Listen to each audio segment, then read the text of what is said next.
Welcome to Linda's Corner. My name is Linda Bjork, and today we're going to be talking about overcoming loneliness by creating better friendships.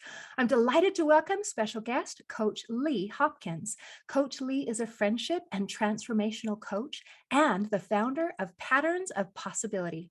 You can reach Coach Lee at his website, patternsofpossibility.com, and I'll include a link in the show notes. Welcome, Coach Lee. I'm so glad that you could join with me today.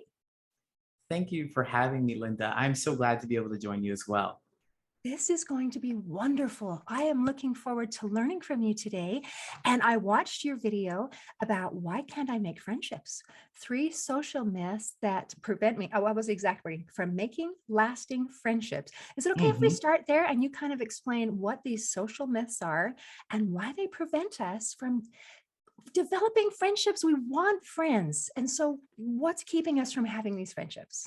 Sure, absolutely. So we definitely want friends. And one of the biggest things I discovered about finding friendships is that we are always hiding something. So there's the core of it. At the core of it, there is something that we are hiding from another person. And we think that if we reveal that to another person, if we reveal that, they're not going to like us. So that is one of the things that prevents us from developing friendships and closeness to people. So the 3 social myths. First, I really appreciate that you watched it, and I appreciate that you want to bring this up as the first most important, because the first one of the 3 social myths is to never cause friction. So never causing friction is something that I learned growing up, where I thought that I needed to be the person that I thought they wanted me to be. So whatever circle I was in, I can't be my authentic self. I have to hide that. And if I did show them, they won't like me. So never cause friction in that way. And then the second one is I'll be rejected.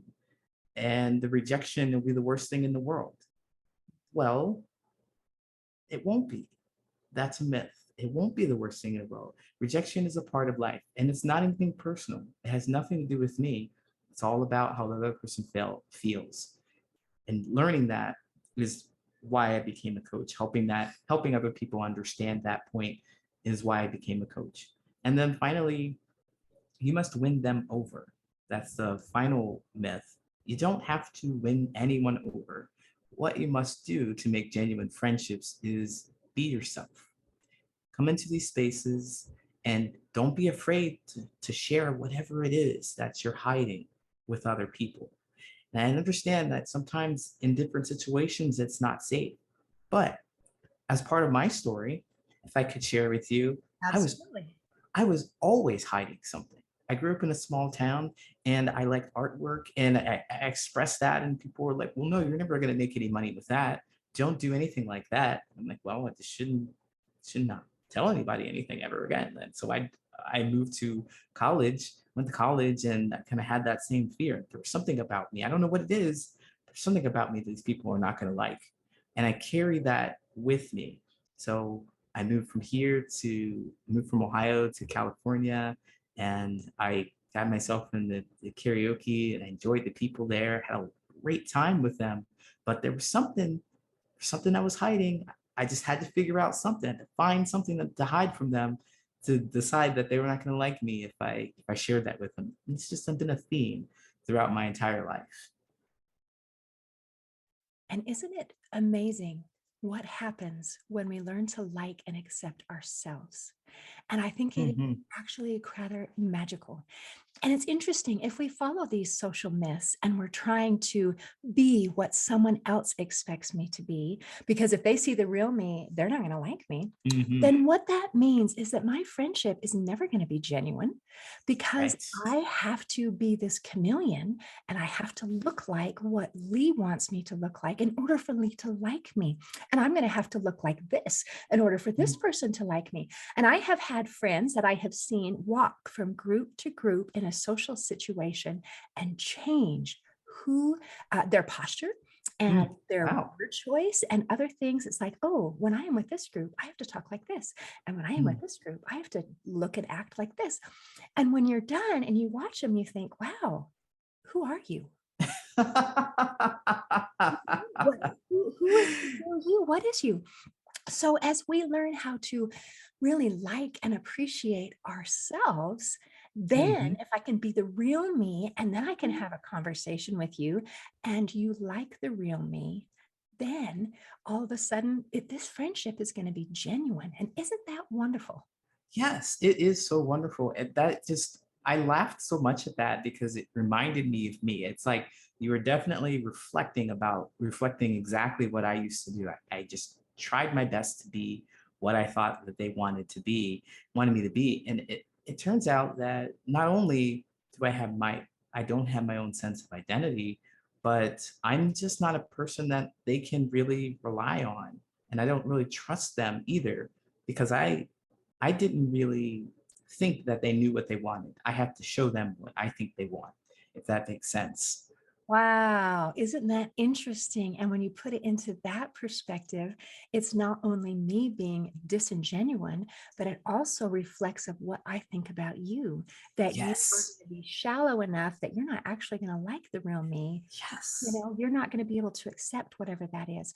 And isn't it interesting? There is Mm, also this kind of law of attraction where if we are sending out these vibes of, people don't really like the real me, mhm. we end up attracting people who don't like the real me in our lives. It's like, see, I told you I was right. And I have a friend who put it this way. He said, you know what? Whatever message we send out into the universe responds with, that's true.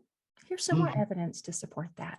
And so if we can switch things around and like ourselves first, magical things happen. And that's one of the things you talk about is how we need to learn how to be friends with ourselves. So what Absolutely. does that mean to you and how do we do it?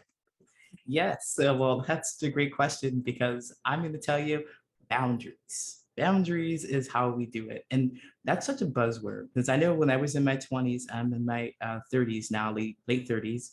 So when I was in my 20s, I always heard that boundaries meant saying no, and setting limits to what you want and what you will do and what. Okay, yeah, you can use boundaries that way.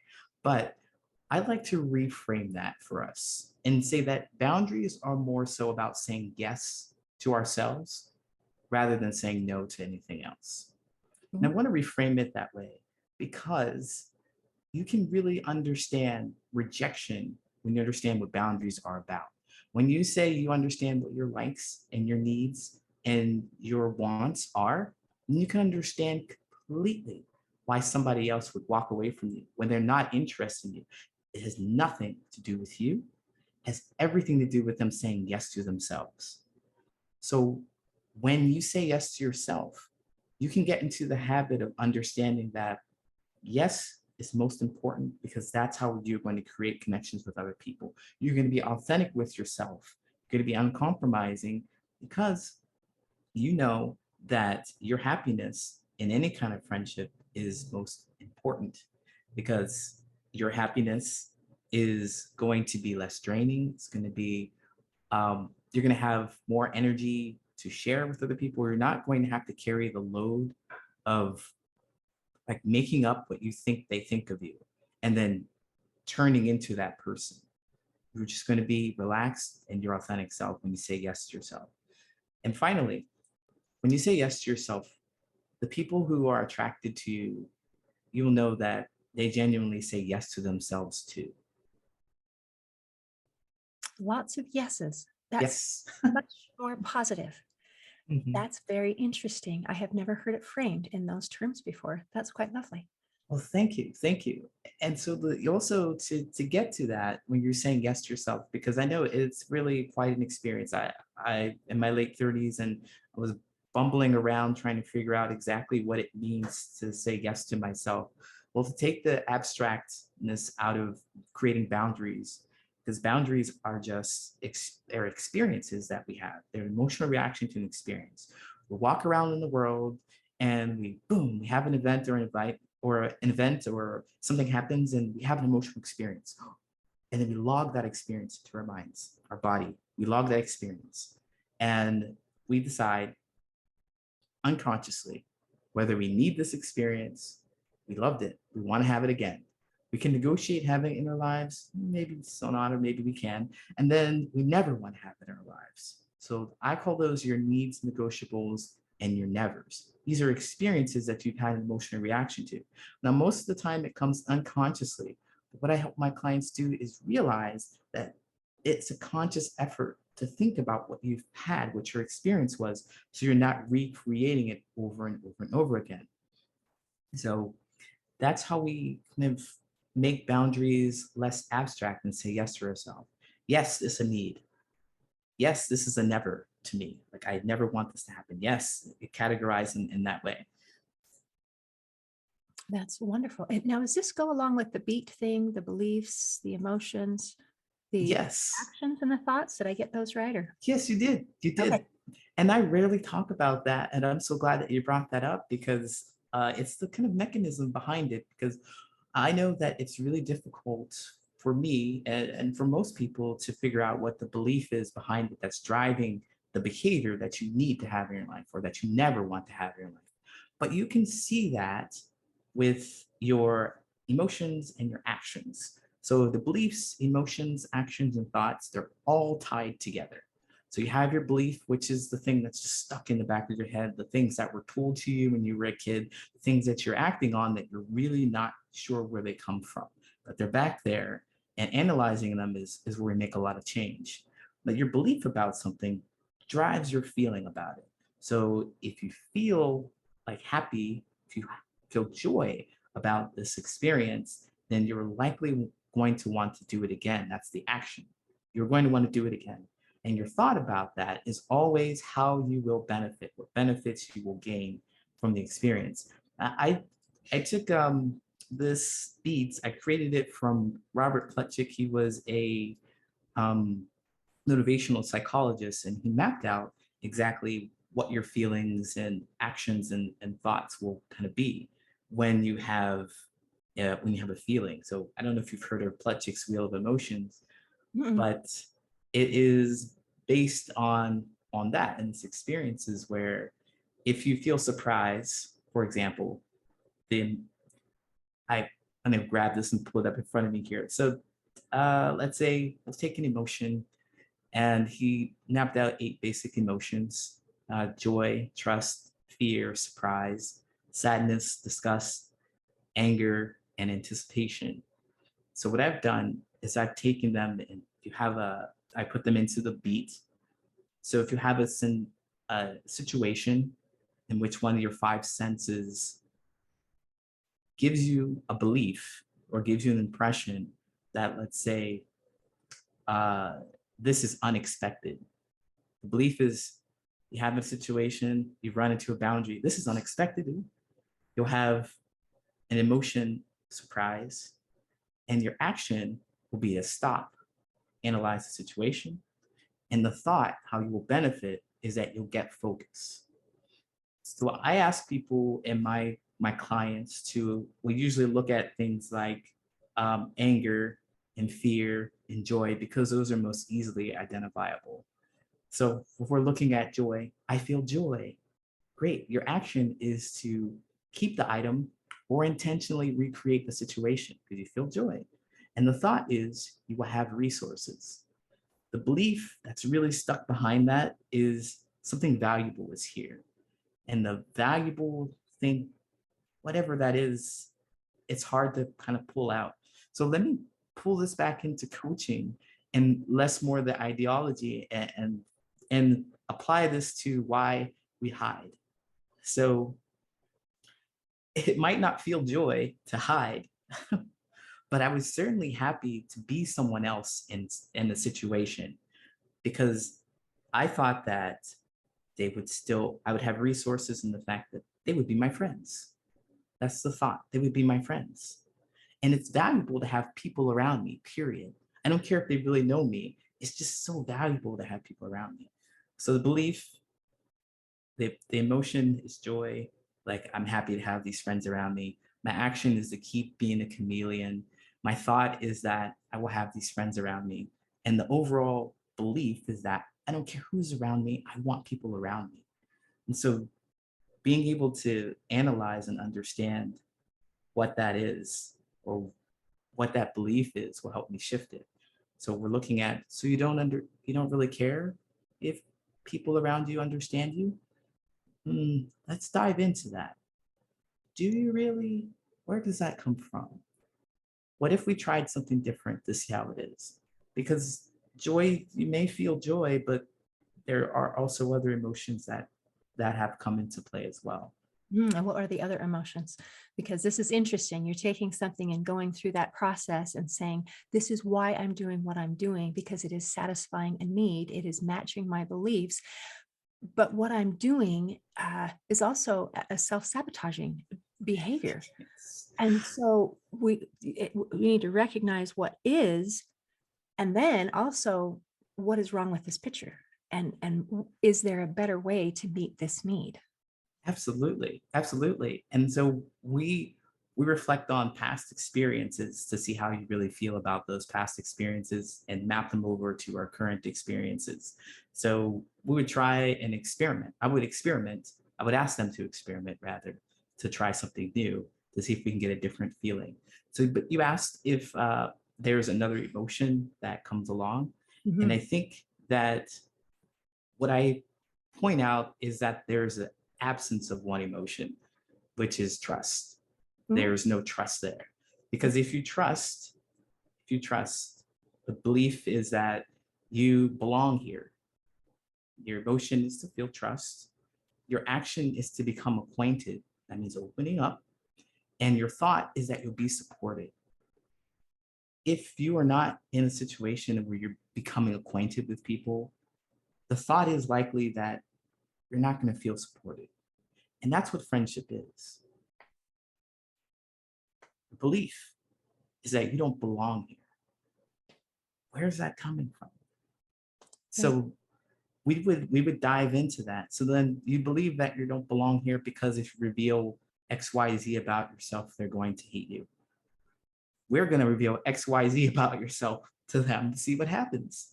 Then we're going to do something like that, design experiment. We're not going to throw them way in the deep end like that, but we're going to talk about that and see what happens. Because right now, all of that is just the belief in your head.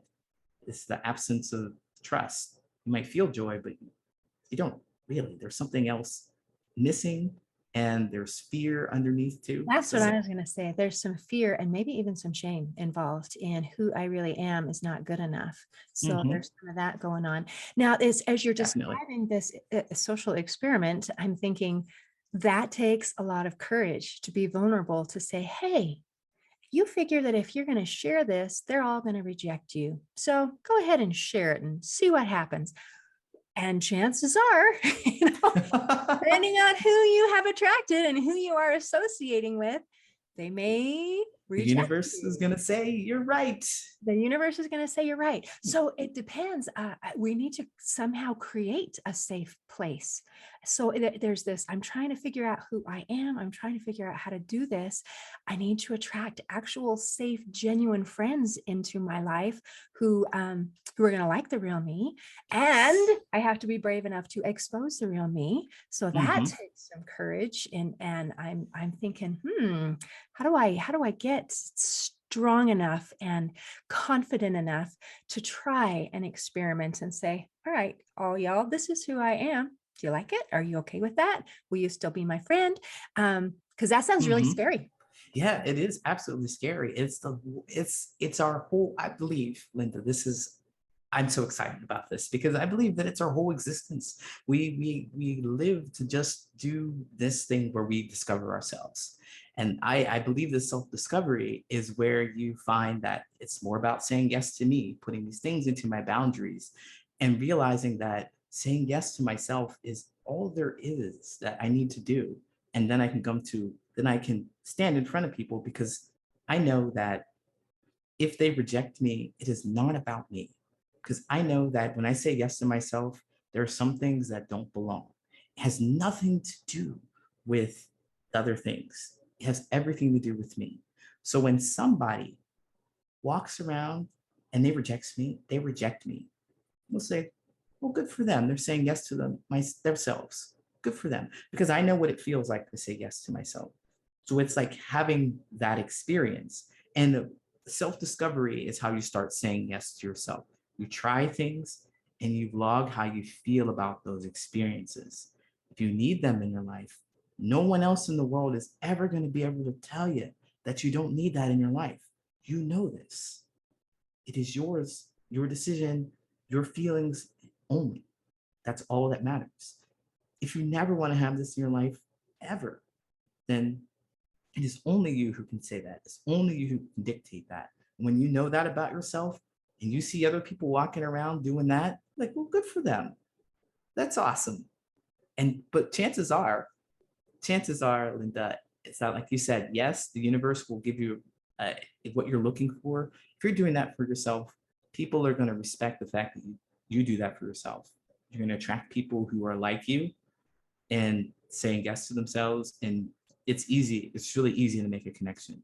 These people are trustworthy because they're going to open up to you. They're not going to pretend to be someone that you think they want them to be. They're going to be honorable because they're going to say no. You're going to get the best version of yourself.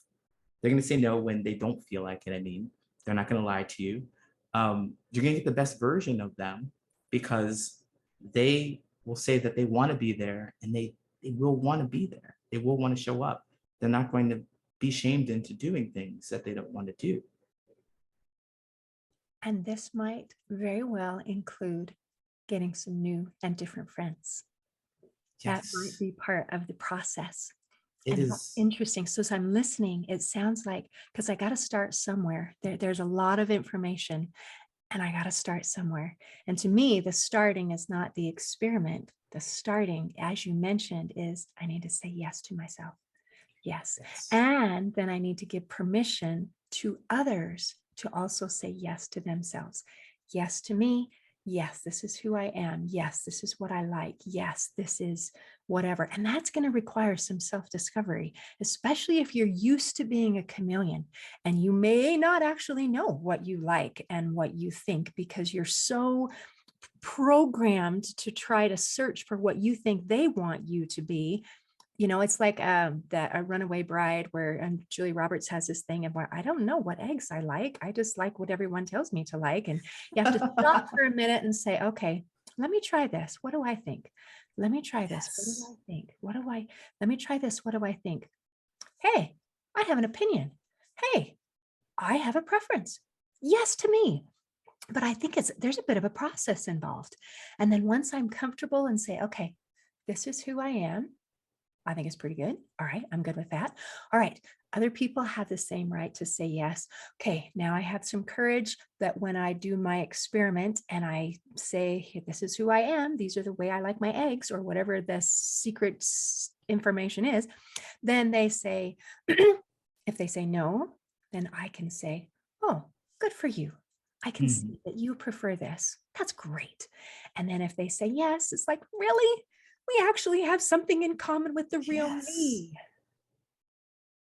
Yes, that is so brilliant. Melinda, you are quite amazing. I'm super impressed and I can't hide it. Like, because they did give a whole lot of information and you made it very succinct and clear and understandable. And that is absolutely what I'm trying to say. That is absolutely it. Oh, thank you. All right. So I'm in a situation, and say maybe I'm a college student and I'm trying to meet some friends. I'm trying to do things. How do I present the real me? What's some good conversation starters, or how do I get started on this journey? Or, you know, Well, definitely what I do is, well, first it starts with me. So understanding what your preferences are super important. And I try to bring them into conversation slowly but surely. So I'd like to introduce maybe a little bit about the topic to understand what the other person may feel about it. So if it's something important to me, like a sports team, and I'm a diehard sports fan and it's a deal breaker for me, I need you to like the Chicago Cubs.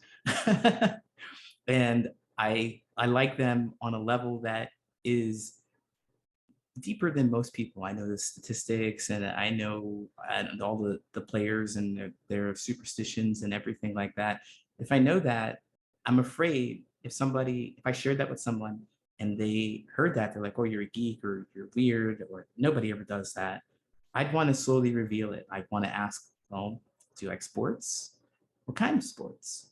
And realize how far the conversation can go. I like the Chicago Cubs, and I was like, oh yeah, cool. I like baseball.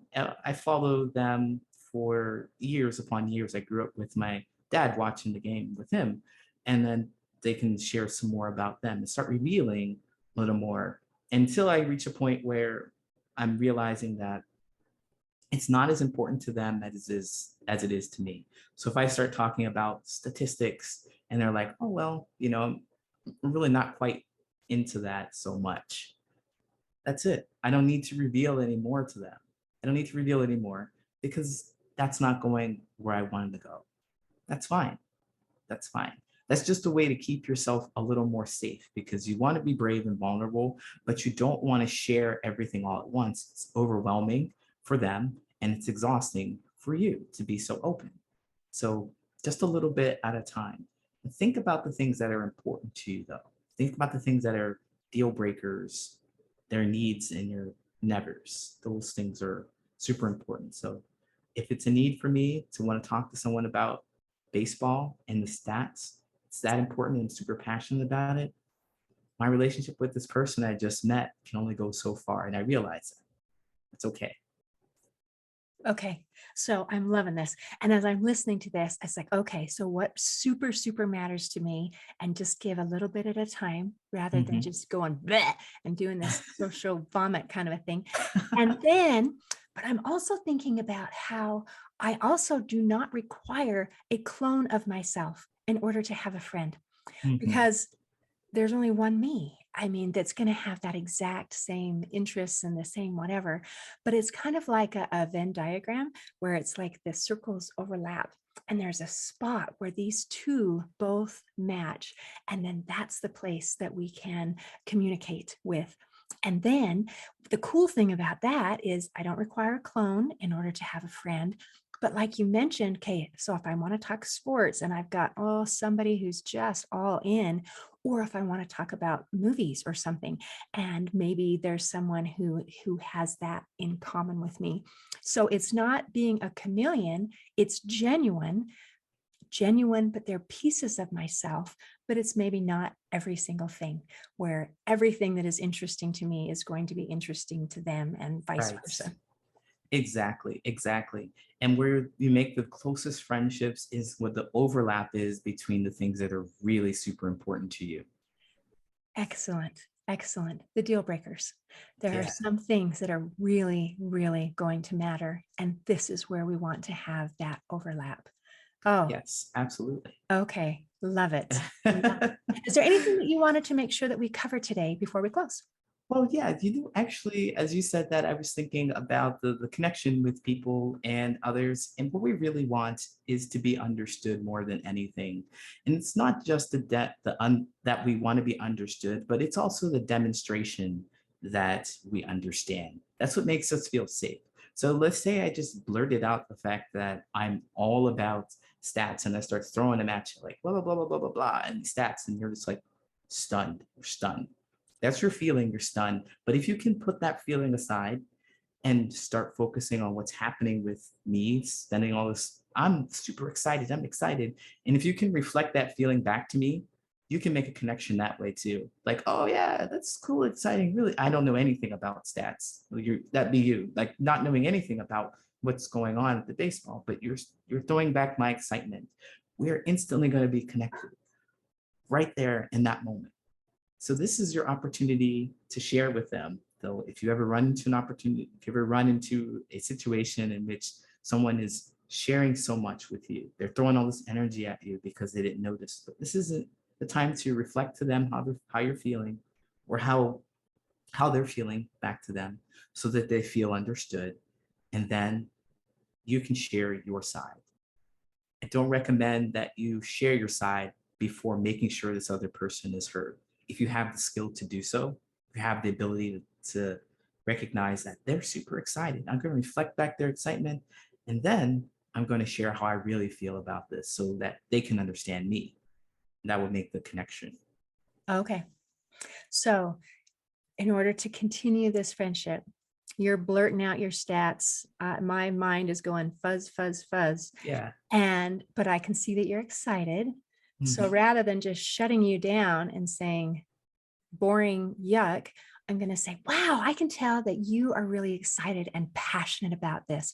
That is so awesome. Mhm. I don't know anything about stats, and that doesn't really interest me, but I am so glad that you're excited and that you love it. And I can tell that you love it. And then maybe that can give enough social feedback to say, I care about you, but I'm not super interested in stats. So let's go in a different direction. Would that be okay? I hope. Awesome. Okay. Whew. Yes. Yes. Okay. Yes, that is absolutely it. So lots of information there, but you have nailed it once again. Oh, thank you so much for all the wisdom you shared today. Friendships, feeling like you belong is one of our most basic needs. So, isn't it marvelous to have someone who can coach and give some suggestions and say, "Hey, this is something that works," and you can feel like you belong because that matters. So, thank you so much for visiting with me today. Thank you for having me so much, Linda. I really appreciate it. Had a wonderful time here. It's been a pleasure. In closing, I'd like to share a quote by Helen Keller. She said, I would rather walk with a friend in the dark than alone in the light. Today, I invite you to improve your friendships by first becoming friends with yourself. See you next time on Linda's Corner. Thanks for listening. If you enjoyed this episode of Linda's Corner, please share and subscribe to help us reach new listeners. I also invite you to check out my nonprofit, Hope for Healing, at the website hopeforhealingfoundation.org for free ebooks, free audiobooks, and other free resources to help increase happiness, build confidence and self-esteem, strengthen relationships, manage stress, and calm feelings of depression and anxiety. I also invite you to grab a copy of one of my books, like Crushed, A Journey Through Depression, or Amazon bestseller, You Got This, an action plan to calm fear, anxiety, worry, and stress. See you next time on Linda's Corner.